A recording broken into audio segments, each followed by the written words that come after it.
जापानी भाषा में एक कहावत है, if there is no old chair in your house you are very unfortunate. अगर आपके घर में कोई पुरानी कुर्सी नहीं है तो ये आपका दुर्भाग्य है। आप में से बहुतों को इसका अर्थ मालूम होगा, मुझे नहीं पता था। मैं काफ़ी छोटा था जब मैंने ये कहावत किसी कहानी की किताब में पढ़ी थी। मैं एक संयुक्त परिवार से आता हूँ जिसकी जड़ें पटना बिहार में हैं। मेरे दादाजी इस संयुक्त परिवार के मुखिया थे। बिहार सरकार की सेवा से अवकाश ग्रहण कर चुके थे और एक रिटायर्ड लाइफ जी रहे थे। वो अपनी दोनों आंखों की दृष्टि रिटायरमेंट के बाद पूरी तरह से खो चुके थे। चश्मा तो पहले भी लगाते थे,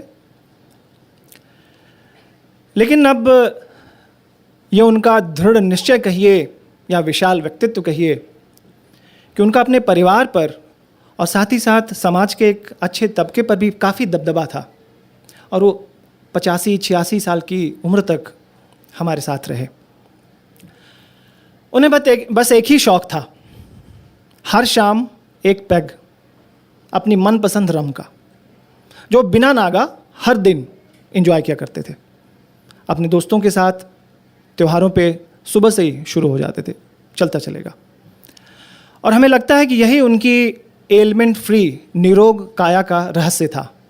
86-87 साल तक वो साथ में रहे। थोड़े स्ट्रिक्ट थे, लेकिन हम बच्चों के साथ उनका बहुत स्नेह था। मैं कोई 25 साल के आसपास था जब एक दिन सोते हुए ही दादाजी का देहांत हो गया। घर में शोक का माहौल था, सब लोगों की आंखों में आंसू। लेकिन मुझे यह देखकर बड़ा आश्चर्य हो रहा था कि मेरे पिताजी, दादाजी के सबसे बड़े लड़के, बिहार पुलिस के पुलिस ऑफिसर, वो तो बच्चों की तरह फूट फूट कर रो रहे थे। और यह मेरी समझ से बिल्कुल बाहर था कि एक पुलिस ऑफिसर काफ़ी कड़क अपने बुजुर्ग पिता के देहांत पर इतना क्यों रो रहे हैं। मेरी समझ से बिल्कुल बाहर थी बात। इस घटना के लगभग 5-6 महीने के बाद एक एंटी नक्सल ऑपरेशन में पापा जी के सिर में चोट लगी। चोट अंदरूनी थी। हमने उन्हें हॉस्पिटल में भर्ती किया। मैं ज़्यादा चिंतित भी नहीं था। डॉक्टर ने हमें अश्योर किया था कि एक छोटा सा ऑपरेशन होगा और वो नॉर्मल हो जाएंगे। ऑपरेशन हुआ, उसके बाद उन्हें आईसीयू में ले जाया गया। उसी रात डॉक्टर्स की टीम में से एक डॉक्टर हमारी तरफ दौड़ते हुए आए, विजिटर्स एरिया में जहां हम लोग बैठे रहते थे। उन्होंने आकर हमसे कहा कि चलिए चलकर मिल लीजिए। मैंने कहा मिल लीजिए? मिल लीजिए का क्या मतलब? हम तो रोज ही उनसे मिलते हैं, यहीं पर हैं। डॉक्टर ने कुछ नहीं कहा। मैं आईसीयू में गया, पापा जी को लाचार बेड पे देखा तो अचानक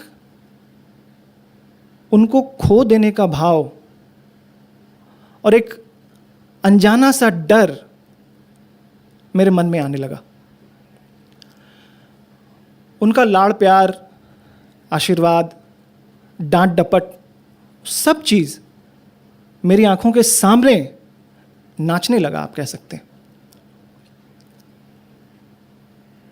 मुझे लगा कि एक सुदृढ़ चट्टान जो हमारे परिवार की रक्षा में खड़ा था वो अब नहीं है। फिर मुझे इसका भान हुआ कि मेरे पापा जी, अपने पापा जी, यानी अब मेरे दादाजी के लिए इतना बच्चों की तरह फूट फूट कर क्यों रो रहे थे।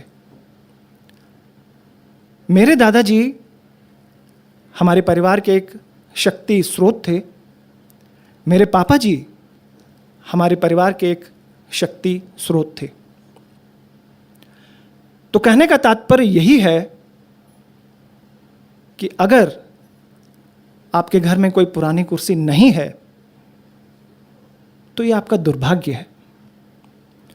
और अगर इसको दूसरी तरह से कहें कि अगर आपके घर में कोई पुरानी कुर्सी है तो यह आपका सौभाग्य है। आप बहुत बहुत सौभाग्यशाली हैं। ये थी मेरी कहानी।